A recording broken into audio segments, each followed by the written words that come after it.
started, you're going to need a t-shirt of your size, knitted fabric, a cover stitch sewing machine, and this is a Singer Professional 5, and a serger, and all the links will be available in the description below, so go and check that out. You're going to want to find a t-shirt that has side seams because you're going to be cutting down the side seams and making a pattern from this t-shirt.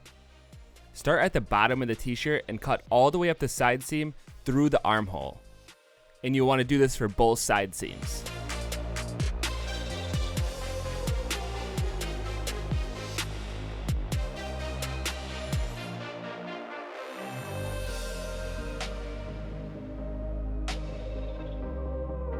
Once you have the side seams cut, go ahead and lay your t-shirt out flat and cut your sleeve out. And then do this for both sleeves.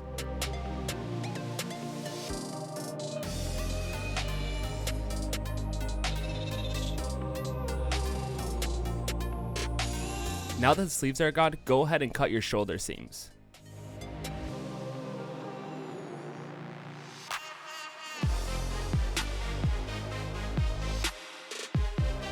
Then you'll want to cut the neckline off of both the front and the back panels.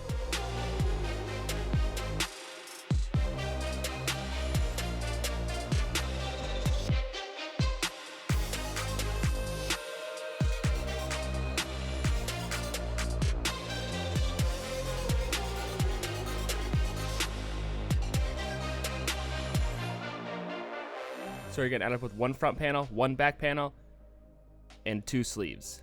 But you only need to use one sleeve. Start by laying your front panel out on your fabric and trace around it. And you're not going to have to trace the whole front panel. I recommend measuring from the neckline down to where you want the crop top to go and then make that your mark to go down. And we're actually using a scrap piece of fabric from our last project, so you really don't need a lot of fabric to make a crop top.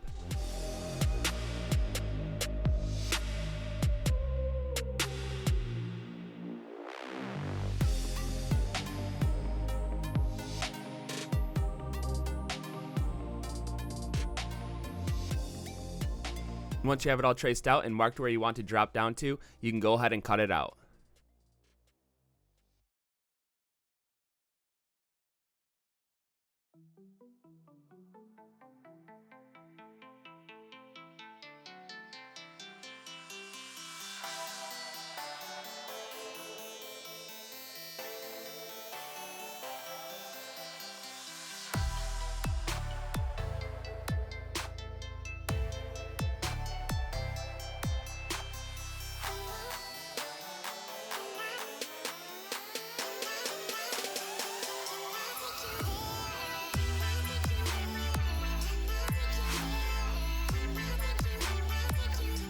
And now we're going to make that front neckline a little bit wider. So go ahead and fold it in half.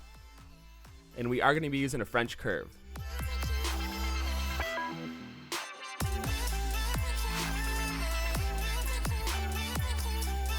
So take that French curve and mark your new neckline.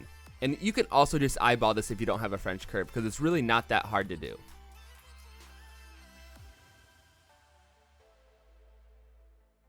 And then while it's still folded, go ahead and cut that new neckline out.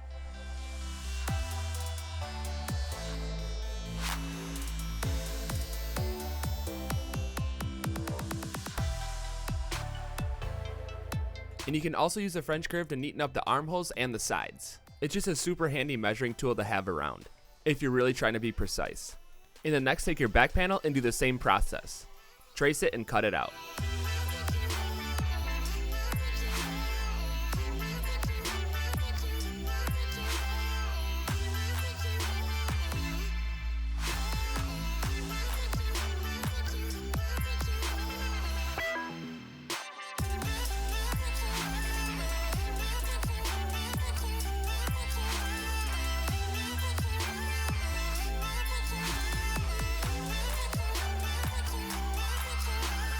So you're going to want to go ahead and take your top panel and lay it over your back panel and line up the shoulder seams. And once the shoulder seams are lined up to the end, you can go ahead and find your new point and make your new neckline. Pretty much you just want to make sure the shoulder seams are the same length, so that way they line up and you can sew them together. And the back neckline is not going to dip down as much, just connect it to where the existing one already is and make your line.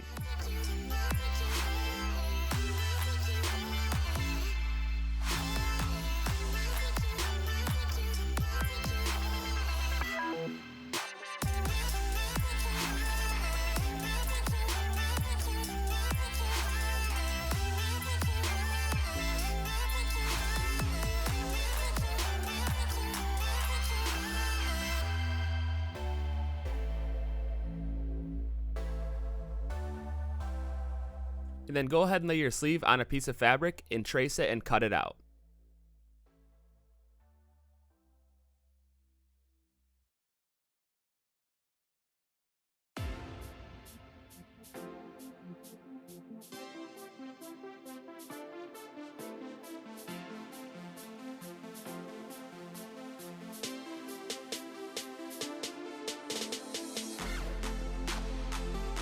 So once everything's cut out, go ahead and take your front panel and your back panel, place right sides together, and just sew one of the top shoulder seams.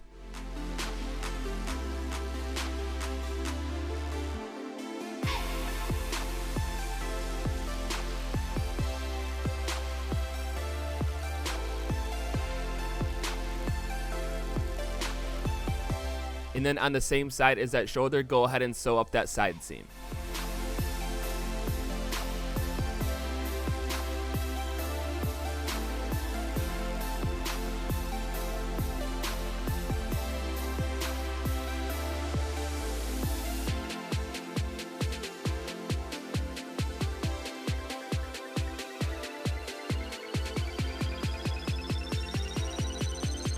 Now we're going to be hemming off the bottom with a double fold bias tape binder, and the link for this is in the description below. You can use any size you want. We're using a little bit bigger one, so that way we get a little bit bigger of a hem. And as you can see, you cut your bias tape out of the same fabric and you feed it through, and it makes for a nice edge.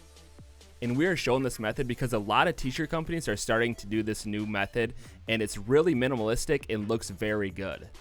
And you don't have to buy extra ribbing. You can just cut it out of your same fabric, or if you want to use a different knit, go ahead and do that, switch it up with some different colors, but we're just using all the same fabric.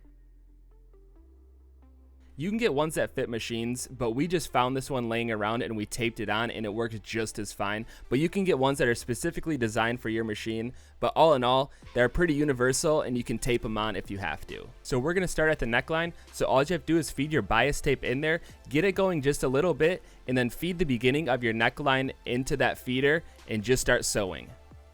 And the machine will pull it through. All you have to do is make sure you're keeping that neckline edge within the inside of that feeder, so that way you're catching it all the way through.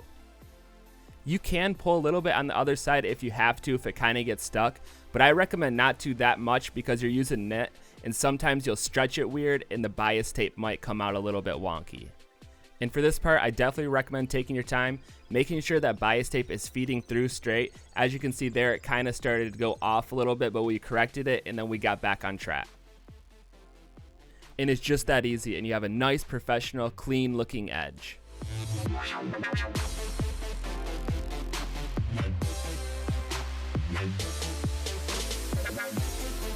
And then go ahead and do the same thing for your bottom edge.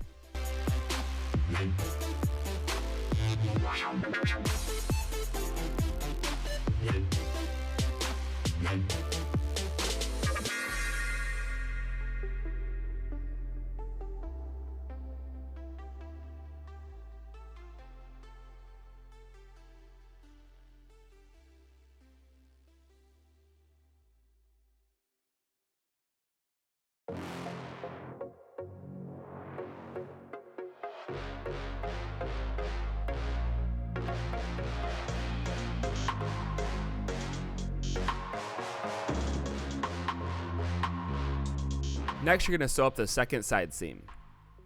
Just line them up with right sides together and sew all the way through.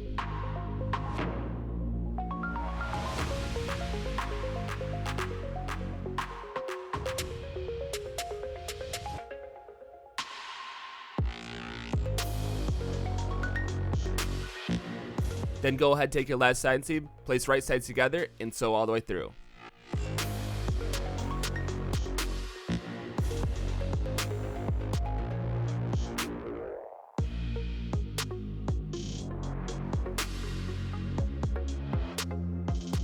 Next step is putting the sleeves together, and we're going to start by folding the sleeve in half and just sewing the bottom part of the side seam. And do this for both sleeves.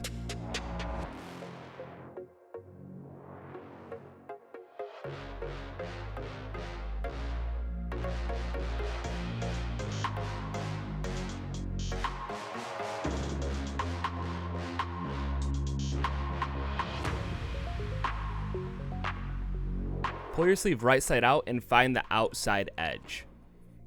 this will be the edge that you're hemming, so it's going to be flat. You'll see that one edge is more curved and one edge is more flat. Go ahead and start at the seam and roll it over about 1 inch inwards. Then use your cover stitch and sew all the way around on that edge. And this is a standard way to hem a t-shirt, so if you want to do this to the bottom, you totally can. And repeat this process for the other sleeve. Also, I highly recommend buying a cover stitch or a serger if you're using a lot of knits, because they just work with stretchy fabrics a lot better. They sew with the flex of the fabric, so if you're using a single stitch sewing machine like a regular domestic one on stretchy fabric, that thread will break when you stretch the fabric. So this is why you're using a serger and a cover stitch. And the cover stitch really comes in handy when you start hemming. The cool thing about the Singer Professional 5, it can convert into a serger and a cover stitch. So if you're looking for a versatile serger, I highly recommend checking that one out, and the link is in the description below. So next you want to take your sleeve, have it right side out, find that bottom seam, and match it up with the body side seams. And it helps if you have the body folded right sides in. So that way you slide this sleeve into place and you serge all the way around that circle. And I recommend starting at where the seams meet. So you're going to be serging from the bottom of the armpit all the way up around the shoulder and back to that bottom. Then go ahead and repeat this process for the other sleeve.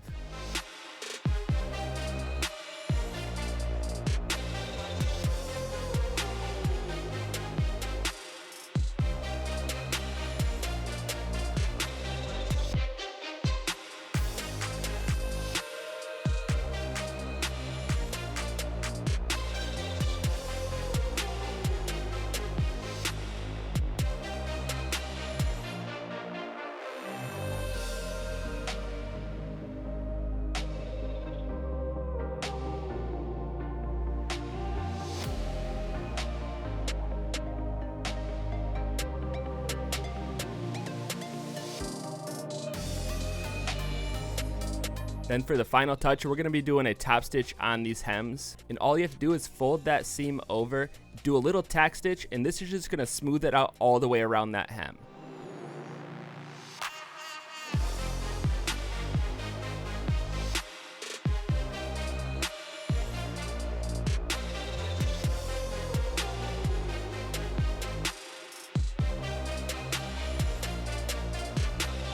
And there you have it, your crop top is complete. Thank you so much for watching. Be sure to like, subscribe, comment. Let us know what you think. If you have any ideas, send them our way, and we're going to keep the videos coming at you, so we'll see you next time.